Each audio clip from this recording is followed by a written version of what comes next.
Bonjour tout le monde, aujourd'hui je vais vous parler de l'évitement dans les situations d'angoisse. Alors je suis un petit peu malade, donc je parle du nez, je suis un petit peu, un petit peu enrouée, excusez-moi. Je suis un petit peu toute rouge aussi là.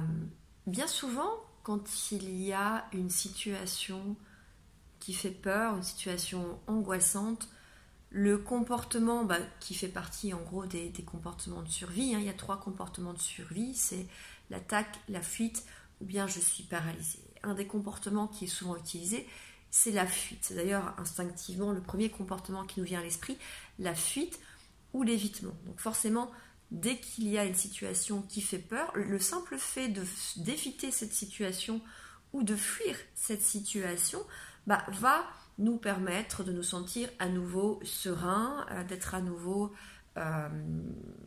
dans une émotion qui soit en tout cas moins désagréable et plus acceptable. Le problème, c'est que dès que l'on fuit une situation et que l'on évite une situation, on est en fait dans une forme de renforcement négatif, en fait d'un renforcement du trouble anxieux.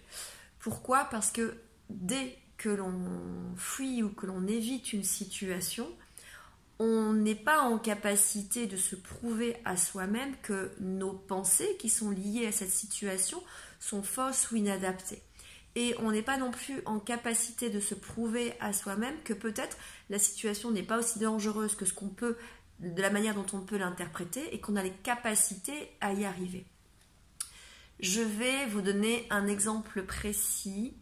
C'est une personne qui, par exemple, doit prendre la parole en public et forcément, une fois que le délai, la deadline en tout cas, va arriver, les premières pensées qui vont occuper l'esprit de cette personne, c'est « mais je ne suis pas à la hauteur, je n'y arriverai pas, ils vont se moquer de moi, je vais être ridicule » et forcément derrière ce qui va engendrer une émotion de peur, voire d'angoisse, de l'anxiété en tous les cas. Et forcément, le comportement le plus logique pour se préserver de cette angoisse, ça serait de ne pas aller, en tout cas de ne pas affronter cette prise de parole en public. Donc je n'y vais pas. J'ai le cas de beaucoup d'étudiants qui font ça, personnes que j'accompagne aussi en cabinet, qui sont à des postes de manager et qui vont éviter en fait la situation, ils vont se porter malades. Voilà.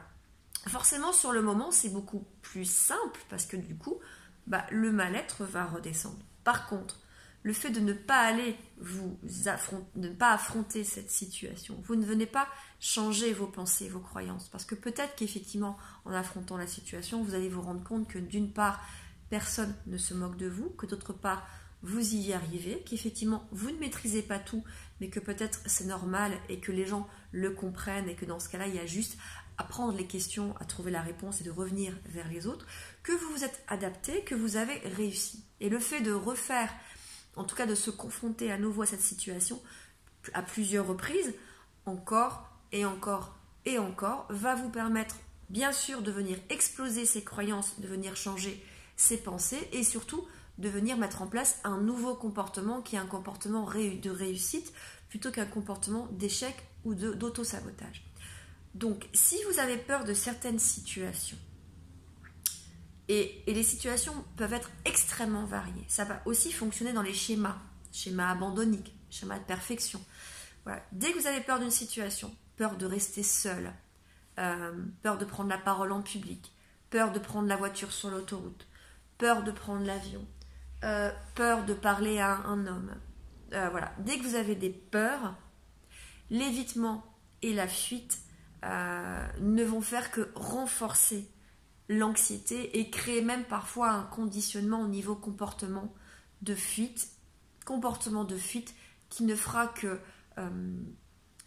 développer et maintenir un trouble anxieux. Donc il est important d'aller affronter vos peurs. En développement personnel, on pourrait parler de sortir de sa zone de confort. En TCC, on va parler d'exposition comportementale qui doit être progressive, graduée, donc on y va tout petit à petit, mais on y va le plus souvent possible, encore et encore et encore. Bien évidemment, en parallèle, on va essayer de travailler sur ses pensées et travailler à calmer ses émotions avec des techniques émotionnelles, mais bien souvent, la réussite d'un changement, d'une guérison, passe essentiellement par l'exposition comportementale.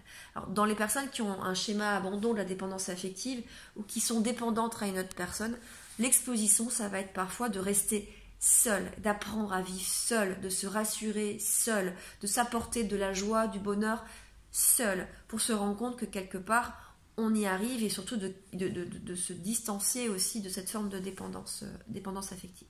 Voilà, j'espère que cette vidéo vous aura été utile. Il y a donc énormément de corrélations entre tous les comportements de fuite et d'évitement et l'entretien des troubles anxieux. Bien évidemment, la fuite va vous rassurer sur le moment. À court terme, c'est une évidence. Sur le long terme, vous n'allez faire qu'entretenir, voire développer votre trouble anxieux qui va, par effet d'association, se généraliser à plein de choses, de plus en plus de choses. Voilà comment on a des personnes qui peuvent aussi tomber dans l'agoraphobie. Donc, identifiez vos peurs, apprenez à calmer les émotions, à changer vos pensées et vos croyances par rapport à une situation, mais surtout, affronter cette situation.